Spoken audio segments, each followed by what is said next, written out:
Bueno, vamos a ver. De todos es sabido la gran variabilidad que hay en la respuesta farmacoterapéutica en los distintos pacientes, ¿no?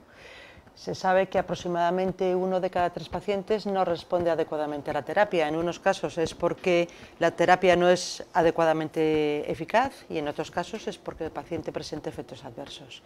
En cualquier caso, esto tiene unas repercusiones asistenciales y económicas muy importantes. Una de las causas más importantes de esta variabilidad en la respuesta farmacoterapéutica son los factores genéticos. Entonces, si los servicios de farmacia trabajamos para buscar la excelencia en la gestión farmacoterapéutica y lo que pretendemos es maximizar la efectividad y la seguridad y maximizar la eficiencia en la utilización de recursos sanitarios, es imprescindible que tengamos en cuenta todos los avances científicos que hay en esta disciplina.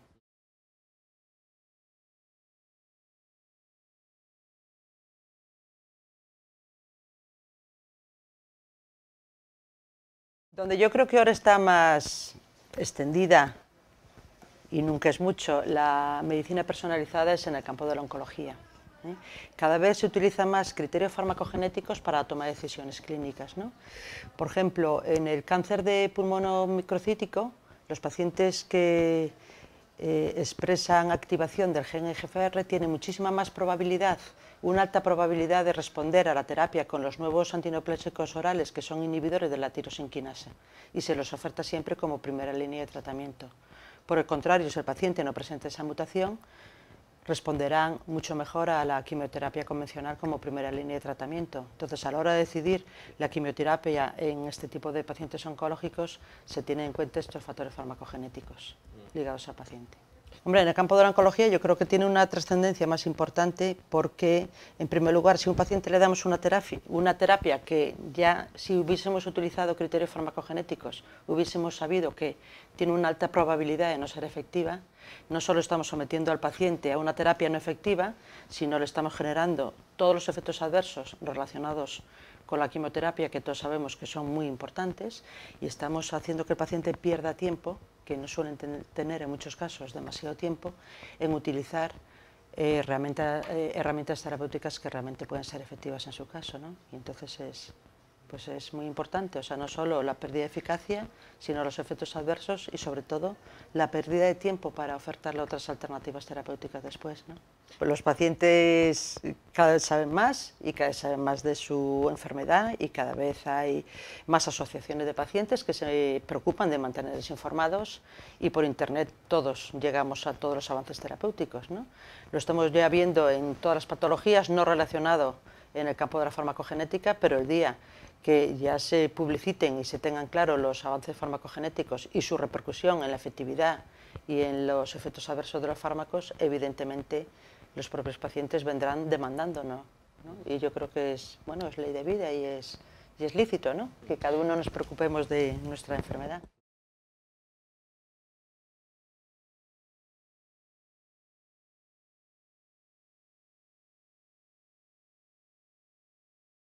A ver, yo creo que el principal reto es la traslación a la clínica de los conocimientos farmacogenéticos.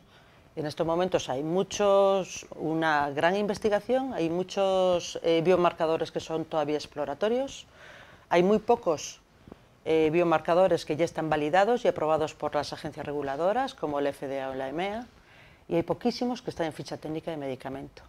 Pero aún así, los que están en ficha técnica, que pueden ser o informativos o obligatorios, su traslación a la clínica todavía no es definitiva y nos queda mucho por conseguir que lo poco que se conoce todavía o que está validado todavía de farmacogenética se traslade a la clínica y a la práctica asistencial, ¿no? Yo creo que es el gran reto que tenemos ahora todos, farmacéuticos y clínicos, y que tenemos que trabajar conjuntamente en estandarizar aquellas pruebas diagnósticas que debemos tener disponibles en los hospitales. Tenemos que establecer directrices de cómo ligar el resultado de esas pruebas con las decisiones terapéuticas de los clínicos y tenemos que trabajar mucho en hacer estudios coste-efectividad para saber la rentabilidad o no de estas pruebas farmacogenéticas, ¿no?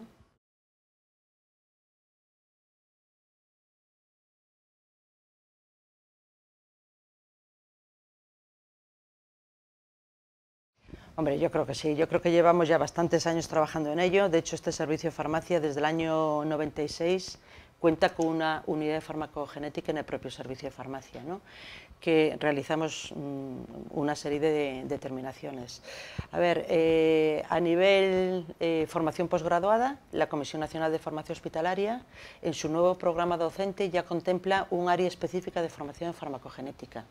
Y a nivel formación continuada, la Sociedad Española de Farmacia Hospitalaria dispone de un grupo de farmacocinética y farmacogenética que se dedica a impulsar la formación y la información sobre la farmacogenética y establecer y coordinar ensayos clínicos multicéntricos. O sea que yo creo que es muy importante tanto a nivel posgraduado como a nivel formación continuada. Yo creo que nos estamos poniendo las pilas, pero que todavía queda mucho camino que recorrer. No solo a farmacia, sino a todo el mundo, pero bueno.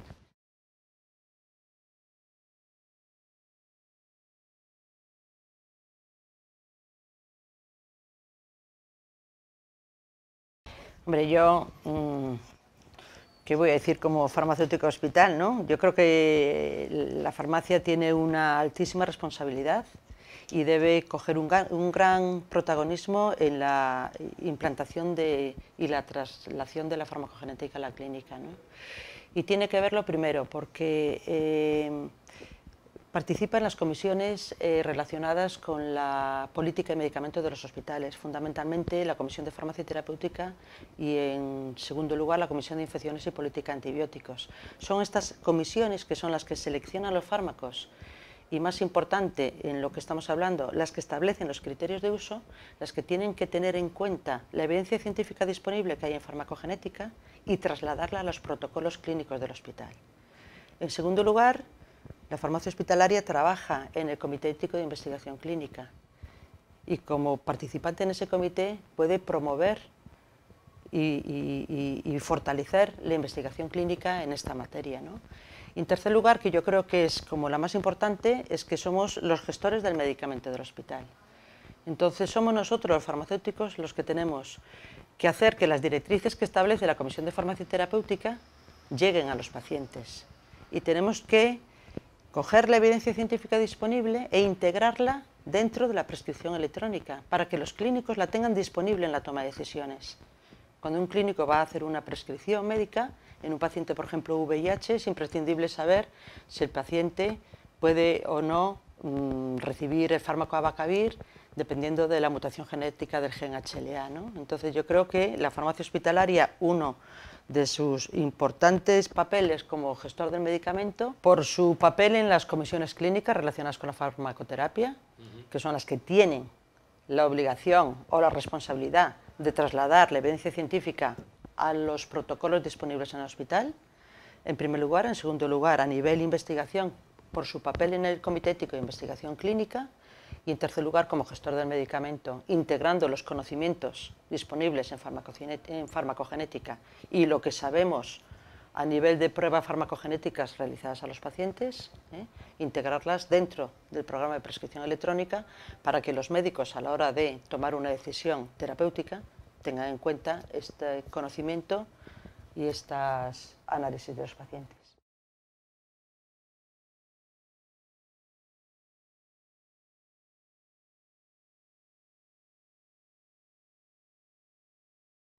Bueno, yo creo que en esto hay una gran variabilidad, como en las respuestas farmacoterapéuticas de los distintos pacientes, ¿no? A ver, cada servicio de farmacia y cada hospital es un mundo, ¿no?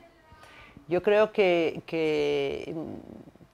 el servicio de farmacia tiene un papel muy importante, las comisiones clínicas también, pero si queremos impulsar la farmacogenética en los hospitales, pasa por creación de equipos pluridisciplinares. O sea, la farmacia sola no es nadie, los clínicos solo no son nadie, ¿no? Yo creo que hay que aunar conocimientos y esfuerzos, ¿no? Y que tenemos que, de alguna forma, establecer equipos pluridisciplinares en donde participemos todos los que tengamos algo que decir por nuestra formación, ¿no? Y en donde estén representados médicos, genetistas, farmacéuticos, farmacólogos, enfermeras, anatomopatólogos, biólogos moleculares, ¿no? Estos grupos, si quieren ser operativos y perdurar en el tiempo y formarse, yo creo que tienen que estar absolutamente ligados o conectados con las comisiones clínicas relacionadas con la farmacoterapia, ¿no? Y con los CEIC. Entonces yo creo que hay una variabilidad, o sea, cada hospital estamos trabajando en unos campos, unos más, otros menos. Creo que el papel de las sociedades científicas es muy importante. La Sociedad Española de Farmacogenética y Farmacogenómica también tiene mucho que decir aquí y puede también colaborar mucho con el resto de sociedades científicas. Y yo creo que compartir, no competir, ¿no?, entre nosotros. Yo creo que la clave está en compartir lo que vayamos haciendo todos y los conocimientos que tengamos todos. Compartirlo intrahospitalariamente entre los distintos estamentos del hospital y extrahospitalariamente entre distintos hospitales, ¿no?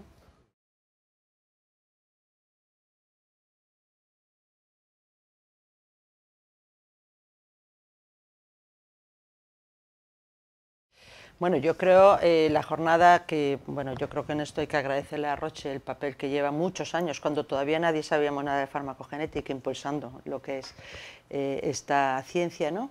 Se han hecho varias jornadas en diversos hospitales a lo largo de los últimos años. Yo he asistido a todas las que he podido, ¿no?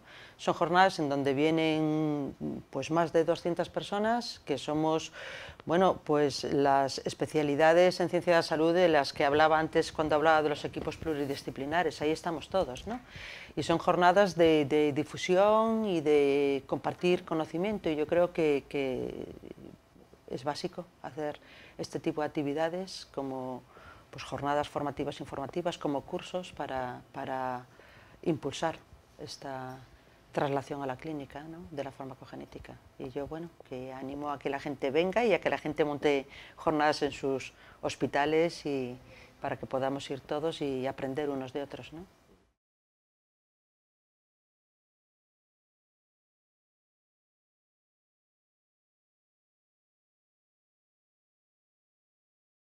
La jornada es una actividad mucho más multitudinaria y pluridisciplinar, y está más enfocada a la difusión de conocimientos y a la actualización, ¿no?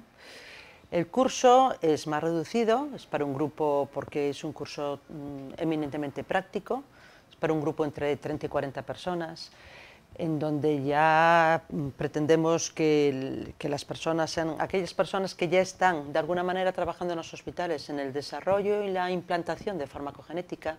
Entonces es un curso que está todo enfocado a casos clínicos.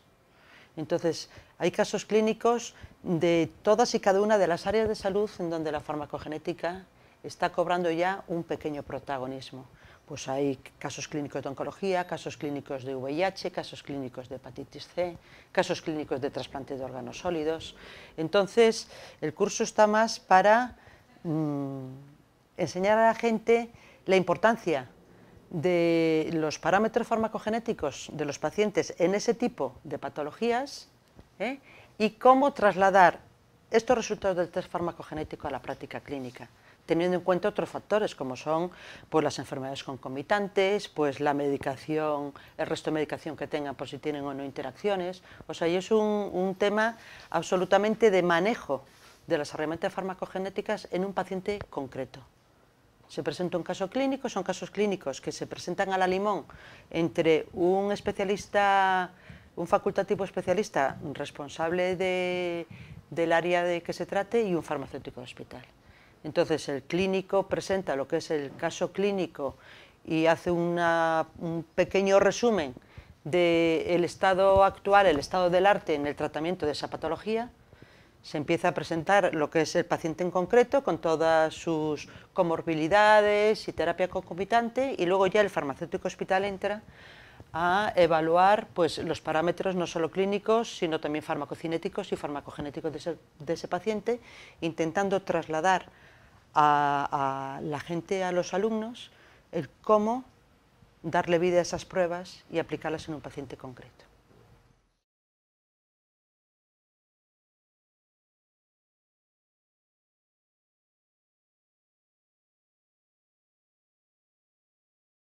Casos clínicos pluridisciplinares con distintos especialistas de médicos, con farmacéutico de hospital y absolutamente interactivos. O sea, se presenta el caso clínico, pero tremendamente práctico, con unas cartulinas de código de colores en donde se pretende la implicación y la participación de los asistentes. O sea, yo creo que un curso teórico no procede, o sea, quien quiera teoría, pues las sociedades científicas y las páginas web del FDA, de la EMEA y de todo, tienes bibliografía toda la que quieras para estudiar, ¿no? Se trata en ver cómo aplicar lo que se sabe en un paciente determinado y en una patología concreta, ¿no? Irnos a nuestras casas con el tema para empezar cargándonos las pilas y animándonos a empezar a hacer pues nuestros pinitos, ¿no? en aplicarlo en la práctica diaria. Yo creo que eso es el kit.